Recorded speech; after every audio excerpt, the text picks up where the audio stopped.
Assalamualaikum warahmatullahi wabarakatuh. Nama saya Rifatul Laila. NIM saya 201410169. Jurusan Ekonomi Syariah kelas E semester 4. Dosen pengampu yaitu Bapak Dr. Haji Saiful Bahri SAG MM CHCM. Dan saya di sini akan menjelaskan tentang contoh kasus penerapan perencanaan SDM di perusahaan multinasional. Pengertian sumber daya manusia SDM perusahaan multinasional. Perusahaan multinasional pertama kali muncul pada tahun 1602, yaitu perusahaan Hindia Timur Belanda yang merupakan saingan berat dari perusahaan Hindia Timur Britania. Perusahaan multinasional atau PMN atau MNC adalah perusahaan yang berusaha di banyak negara. Perusahaan ini sangat besar. Perusahaan seperti ini juga memiliki kantor pabrik atau kantor cabang yang banyak.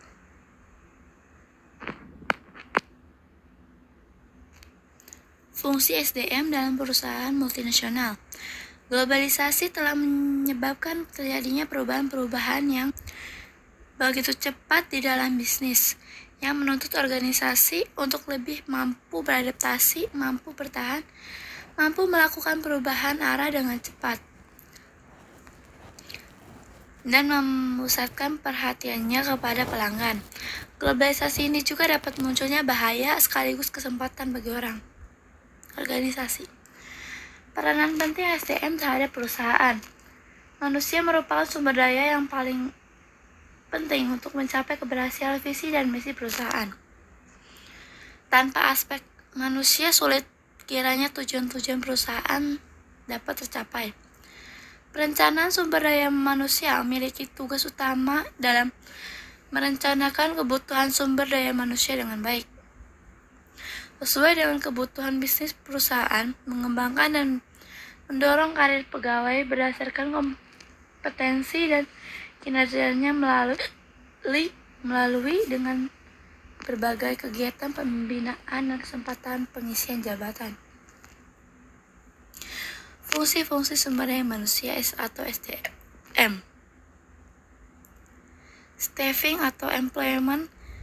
Dengan semakin berkembangnya perusahaan, para manajer menjadi lebih tergantung pada Departemen Sumber Daya Manusia untuk mengumpulkan informasi mengenai komposisi dan keterampilan tenaga kerja saat ini. Yang kedua, performance evaluation. Penilaian kinerja sumber daya manusia merupakan tanggung jawab Departemen Sumber Daya Manusia dan para manajer. Yang ketiga, compensation. Dalam hal ini, kompensasi atau reward dibutuhkan suatu koordinasi yang baik antara Departemen Sumber Daya Manusia dengan para manajer. Yang keempat, training and development. Departemen Sumber Daya Manusia bertanggung jawab untuk membantu para manajer menjadi pelatih dengan penasehat yang baik bagi bawahannya. Employment relation, yaitu dalam perusahaan yang memiliki serikat pekerja, Departemen Sumber Daya Manusia berperan aktif dalam melakukan negosiasi dan mengurus masalah persetujuan dengan pihak serikat pekerja. Yang keenam yaitu safety and health. Setiap perusahaan wajib untuk memiliki dan melaksanakan program keselamatan untuk mengurangi kejadian yang tidak diinginkan dengan menciptakan kondisi yang sehat. Selanjutnya yaitu contoh kasus penerapan perencanaan SDM di perusahaan multinasional. Permasalahannya yaitu pembuatan rencana bisnis yang baru menimbulkan kesulitan bagi staf posisi kepemimpinan. Perusahaan AT dan T mengalami perubahan radikal pada tahun 1982 pada saat perusahaan dipaksa untuk melakukan diinvestasi, di mana AT dan T tidak dapat menjalankan praktek monopolinya selama 100 tahun. Perusahaan AT dan T sekarang telah berubah menjadi satu perusahaan yang tampil dari sekian banyak perusahaan sejenis di pasar global. Perusahaan ini berhadapan dengan supplier dengan konsumen yang baru. Karena adanya akuisisi dengan partner-partner baru, perusahaan bisnis di perusahaan AT dan T memerlukan kaji ulang dalam menerapkan manajemen SDM, terutama mengkaitkan perencanaan pengaturan SDM dengan perencanaan bisnis barunya. Manajernya sangat dituntut untuk memahami produk-produk dan pelayanan baru perusahaan, harus mampu mengelola merger dan akuisisi serta efektif dalam beragam lingkungan. Solusinya yaitu mengembangkan sistem komputerisasi karir progres. Perusahaan AT dan T dalam menghadapi permasalahan tersebut mengembangkan dan mengimplementasikan sistem karir progres. Tujuan sistem ini ada dua, yaitu mengidentifikasi kemampuan manajer yang diperlukan dalam perencanaan bisnis barunya, menduduki posisi kepemimpinan puncak.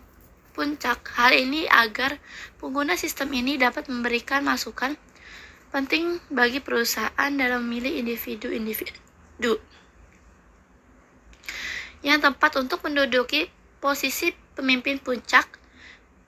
Pada sistem ini dilakukan proses komputerisasi untuk menampung informasi terhadap keseluruhan karyawan, yaitu data tentang profil karyawan yang mencakup riwayat hidup, riwayat pekerja, pendidikan, kekuatan dan kelemahan, serta kemampuan pemimpinan.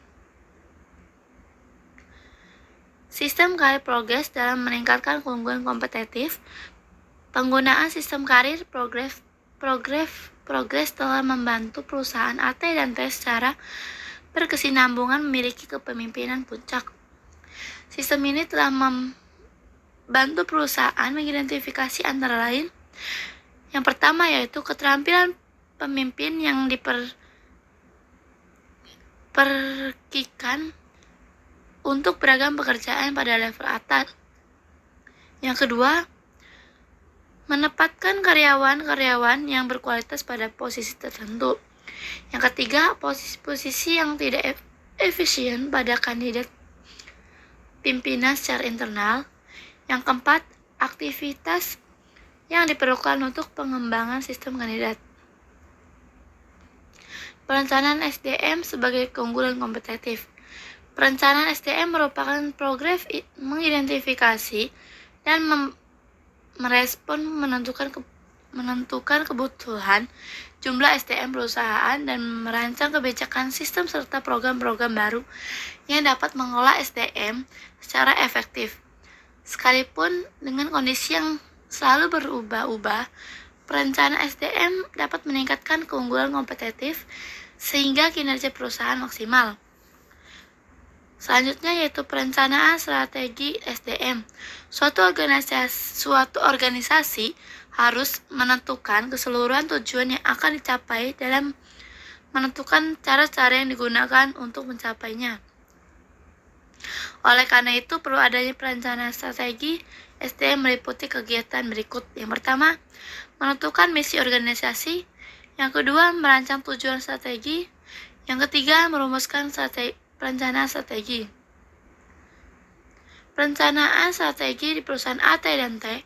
Perencanaan SDM-nya dilakukan dalam jangka panjang dan jangka pendek, mencakup kegiatan. Yang pertama, peramalan permintaan SDM. Yang kedua, pendekatan keputusan. Yang ketiga, brainstorming. Yang keempat, perkiraan penjualan. Yang kelima, peramalan persediaan SDM. Yang keenam, perkiraan kebutuhan SDM masa mendatang. Yang ketujuh, hasil proses perencanaan SDM. Yang kedelapan, kelebihan jumlah karyawan. Kesembilan, kekurangan jumlah karyawan. Ke-10, sistem informasi SDM. Yang ke-11, pengembangan dan penerapan perencanaan SDM. Yang ke-12, evaluasi perencanaan SDM. Kesimpulannya yaitu, perusahaan multinasional pertama kali muncul pada tahun 1602, yaitu perusahaan Hindia Timur Belanda yang merupakan saingan berat dari perusahaan Hindia Timur Britania. Perusahaan ini multinasional atau PMN atau MNC adalah perusahaan yang berusaha di banyak negara. Perusahaan ini biasanya sangat besar. Perusahaan seperti ini memiliki kantor-kantor pabrik atau kantor cabang di banyak negara. Mereka biasanya memiliki sebuah kantor pusat di mana mereka mengkoordinasi manajemen global. Perusahaan multinasional juga sangat besar, memiliki dana yang melewati dana banyak negara.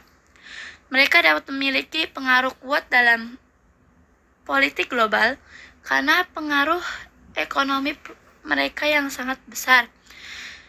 Bagai para politis dan juga sumber finansial yang sangat berkecukupan untuk relasi masyarakat dan melobi politik. Karena jangkau internasional dan mobilitas PMN, wilayah dalam negara dan negara sendiri harus berkompetensi agar perusahaan ini dapat menempatkan fasilitas mereka. Dengan begitu juga pajak pendapatan, lapangan kerja, dan aktivitas ekonomi lainnya di wilayah tersebut. Pengelolaan SDM di perusahaan multinasional adalah hal yang penting diperhatikan untuk dapat terus bertahan di dunia perekonomian.